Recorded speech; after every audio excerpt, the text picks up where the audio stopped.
Hello and welcome to CryptoTV. This is Manoj Dara.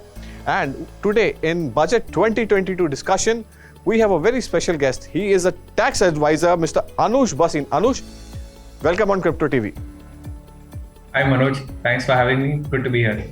Bilkul, it's a very big day, and the big announcements have come for the cryptocurrency sector as well. So first, if you can just share your thoughts on the big announcement on CBDCs. 2022-23 is the time when RBI is going to come out with their own digital rupee. What's your first thought on that? Yeah, I think CBDCs have been something that all governments have been exploring for a long time now. And it's also a race to stay relevant because the existing payment systems and the currency ramps have become a bit dated. Blockchain has proved how currency and value can be transferred at a much lower cost and a much quicker time. So it's only imperative for all of these governments to be exploring this space. I don't think CBDC really brings all of the features or the benefits of that a real cryptocurrency does in terms of being decentralized, distributed, permissionless, basically something that you can trust or rely on computers instead of governments.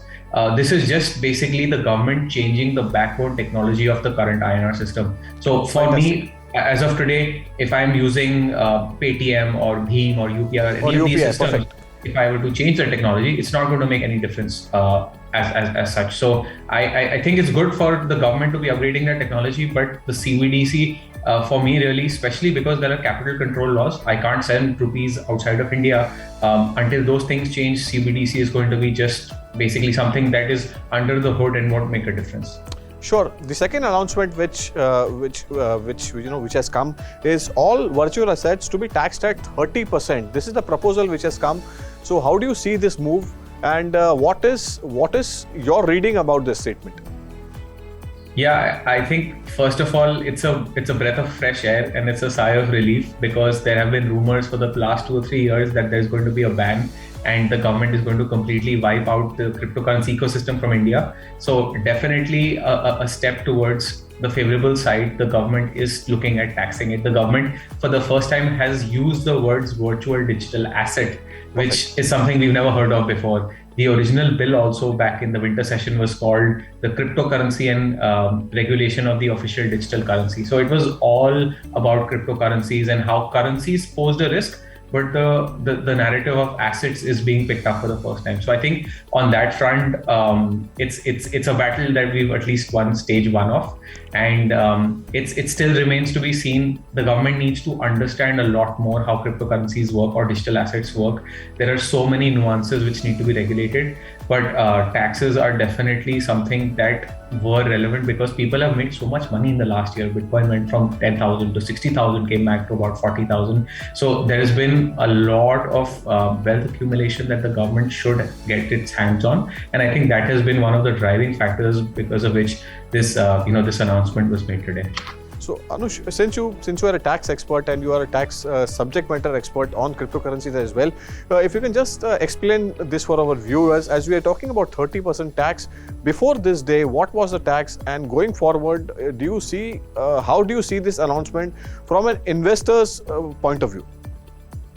Sure. So before this, there was no specific provision for taxation. And because there was no specific provision, we had to find what was the most applicable provision for taxing cryptocurrencies. And broadly, it could be broken down into 2 buckets. If you were an investor, which means you were investing for a certain amount of time for capital appreciation, you could have made income and paid taxes, capital gains.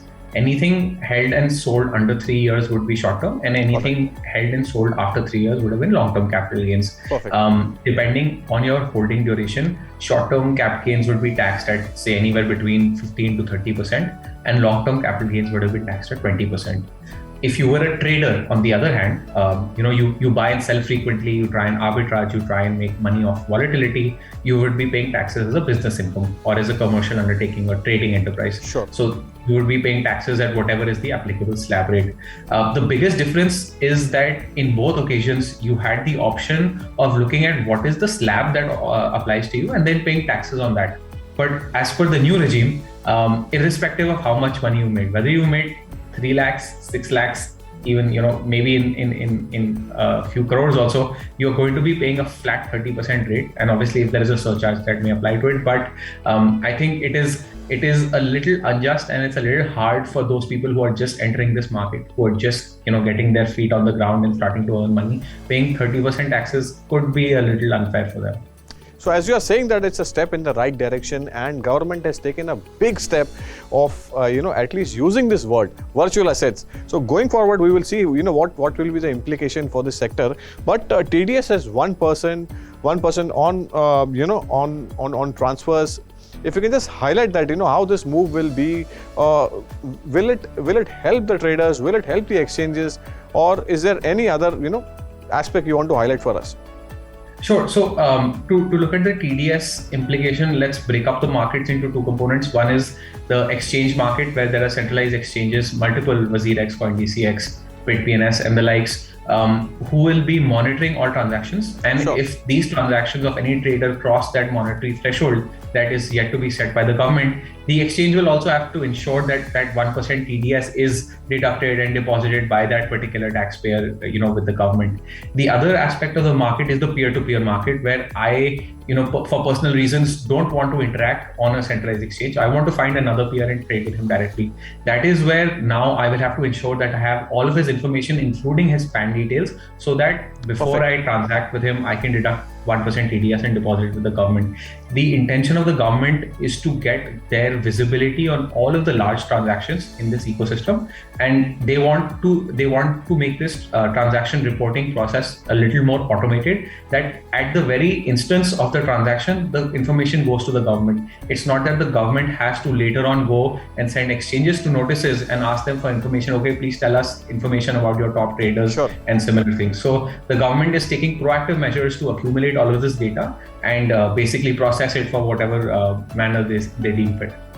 Fantastic view on this, Anush. Can you just take us through? There has been the announcement also says that there will be a no deduction, no exemption, and no set off on any losses. So how you can simplify these words for our viewers who are actually trying to get into this sector for the first time, or they are investors and watching our channel for better guidance? Yeah, I think in terms of cost of no deduction or no allowance will be allowed other than the cost of acquisition. That simply means that if I bought Bitcoin for 100 rupees, I sold for 120 rupees, I cannot include any other cost that I may have incurred at the time of buying. So for example, very simply, when I buy on an exchange, I may be paying a certain percentage brokerage as well. So typically I bought for 100, I paid 2 rupees brokerage, and then I sold for 120. So my actual cost is 102, whereas the government at this stage might be saying that no, only the cost of acquisition, which is just the cost price of Bitcoin, should be allowed.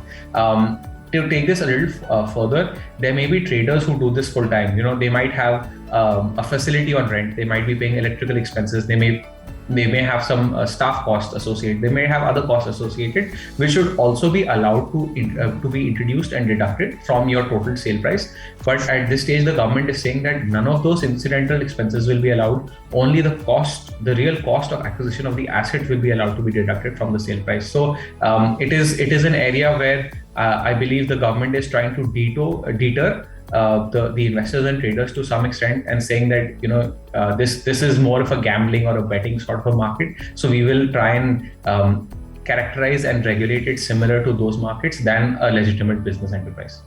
So let's take a hypothetical example. If Anush, you are gifting me 1 Bitcoin, and I am the recipient.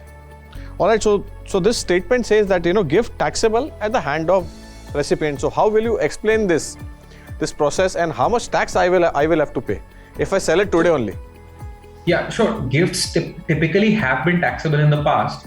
I don't think the gift provision that was announced today is any different from how gift tax laws have applied before. The only thing I think why the Honorable Finance Minister mentioned about gift tax or tax on gifts in the form of crypto is because there are a lot of things where a lot of situations where I get crypto for free. I may sign up for some channel, I may retweet a couple of tweets and get a few free cryptos or airdrops. Okay, all right. And that is where a lot of people are unsure whether these airdrops or these gifts are taxable or not. That is where the Finance Minister has clarified that all of these will be taxable. However, we still need to see if there is any, if there is any exemption in the normal gift tax law. If I were to gift any asset to my father or my brother or my sister or any of my, direct relatives, that gift is tax-free. It is not taxable in the hand of the recipient. Here, the Finance Minister has said that any gift in the form of a virtual digital asset will be taxable in the hands of the recipient. So it just remains to be seen whether that exemption for direct relatives would apply here or not. Other than that, gifts were taxable before and gifts are taxable now as well. So you're saying that this thing is not clear, that your relatives and everything will not be taxed, and if you think of gifting me a Bitcoin, will be taxed?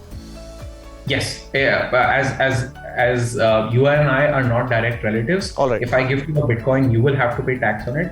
But if I were to gift that to any direct relative of mine, ideally they should not have a tax liability because the exemption for gifts to direct relatives should apply there as well. But I will definitely not mind if you gift me one. Going forward, as we are discussing about budget announcements and the big day for the cryptocurrency segment or this asset class as well, 3 announcements: 30% stack, CBDC, 1% TDS, and these all things which we have discussed. How do you think this will change the economics for the entire sector going forward, and what are the key takeaways, if you can just sum up as a closing statement?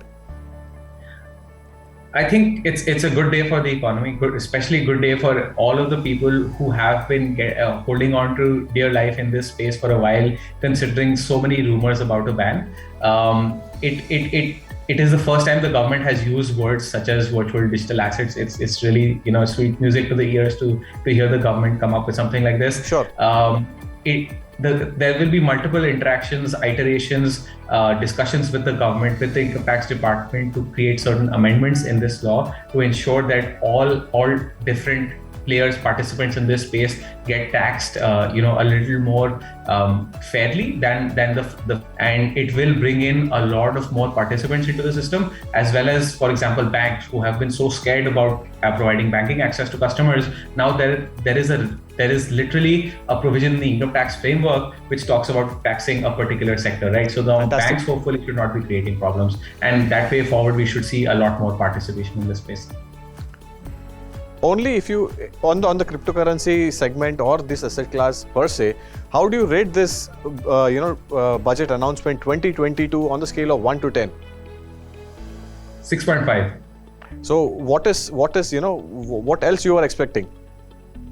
I think a good clarification would have been that if you are investing or trading, then this is the tax slab. However, if you receive crypto as a consideration for providing services, or if you are a software engineer or something like that, then your normal tax slabs would apply. Also, the benefit of incidental expenses such as your rental, your electricity, your costs. Even if you are a miner, you have so many costs that you incur. Those kind of clarifications would have provided a lot more comfort, put a lot of different participants at ease in the crypto space. But I think it's also something that we can wait for. We can see the government might revise and make amendments as well. That is the reason why I'm holding back on those 3 enough points. But other than that, the fact that the government came in, they characterized it as an asset instead of a currency, and also they brought a framework at least for taxation around it. I think is a great step today. All right, thank you so much, Anush. You had spoken really well and clarified about the tax aspects. We spoke, and there are a lot of optimistic statements in 2020. Definitely, there will be better days for the tax, and those 3.5 marks which you have deducted. We hope that government listens and definitely they start working on your proposals. Thank you so much, Anush, for being part of this conversation on Budget 22. Thank you so much.